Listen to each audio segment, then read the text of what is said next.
Hi friends, நான் உங்கள் Justin. இது நீல் கவனி சொல். அதான் சிலர் வந்து அந்த அக்செப்ட் த பெயின் அப்படின்னு ஒரு வார்த்தையை யூஸ் பண்ணுறாங்க அடிக்கடி. பெயினை, வலியை நீ வந்து அக்செப்ட் பண்ணிக்க, அதுதான் வாழ்க்கைக்கு வந்து உனக்கு வந்து உன்னை ஸ்ட்ராங் பண்ணும், உன்னை வந்து போல்டு பண்ணும் அப்படின்னு சொல்கிறாங்க. அக்செப்ட் த பெயின்னா, நான் விரும்பி ஒரு விஷயத்துக்குள்ளே இன்வால்வ் ஆகி அதனால் வர பெயினை என்னால் அக்செப்ட் பண்ணிக்க முடியும். ஃபார் எக்ஸாம்பிள், நான் ஜிம்முக்கு போகிறேன்.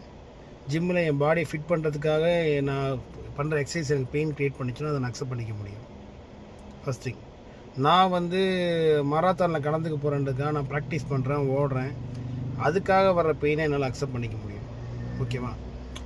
ஒரு வேளை என்னோடய ஃபேமிலி இருக்கவங்க, என்னை சார்ந்தவங்க யாராவது வந்து எதிர்பாராத விதமாக என்னை காயப்படுத்திட்டாங்கன்னா அதை என்னால் அக்செப்ட் பண்ணிக்க முடியும். ஆனால் தெரிஞ்சே எனக்கு பெயின் வரணும்னு நினச்சி பேசுகிறவங்கள்ட்டையோ நடந்துக்கிறவங்கள்ட்டையோ அந்த பெயினை நான் எப்படி அக்செப்ட் பண்ணிக்க முடியும்?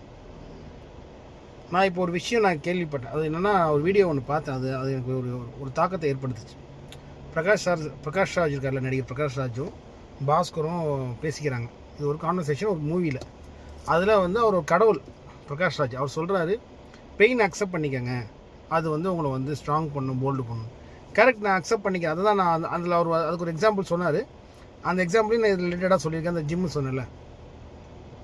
பட் அந்த பெயின் வந்து எனக்கு நல்லது, எனக்கு அந்த பெயின்னால நான் போல்ட் ஆகிறேன், ஸ்ட்ராங் ஆகிறேன், ஓகே.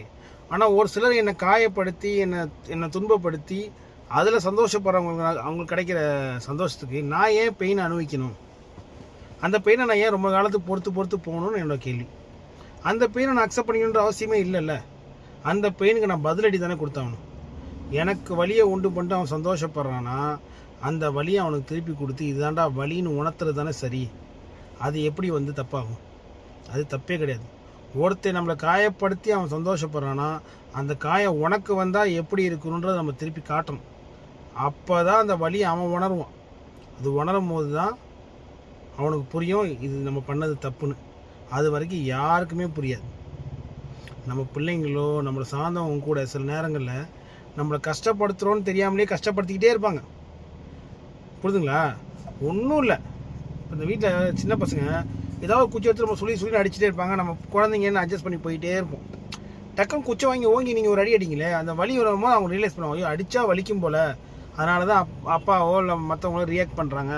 ஸோ நமக்கும் அடித்தா வலிக்குது, அப்போ அடிக்கக்கூடாதுன்ற ரியலைசேஷன் அப்போ தான் அந்த குழந்தைங்களுக்கு கூட வரும். ஸோ அதுக்காக நம்ம காட்டு முன்னாடித்தனமாக அடிக்கணும்னு சொல்ல வரல. ஸோ சம்டைம்ஸ் சில பெயின்ஸ் சொல்லுவாங்களே, நெருப்பில் கை வச்சா சுடும், சொன்னால் கேட்க மாட்டாங்க, சுட்டதுக்கப்புறம் கை வைக்க மாட்டாங்களா, அந்த மாதிரி தான். ஸோ சில விஷயங்கள் நம்ம பண்ணி தான் ஆகணும்.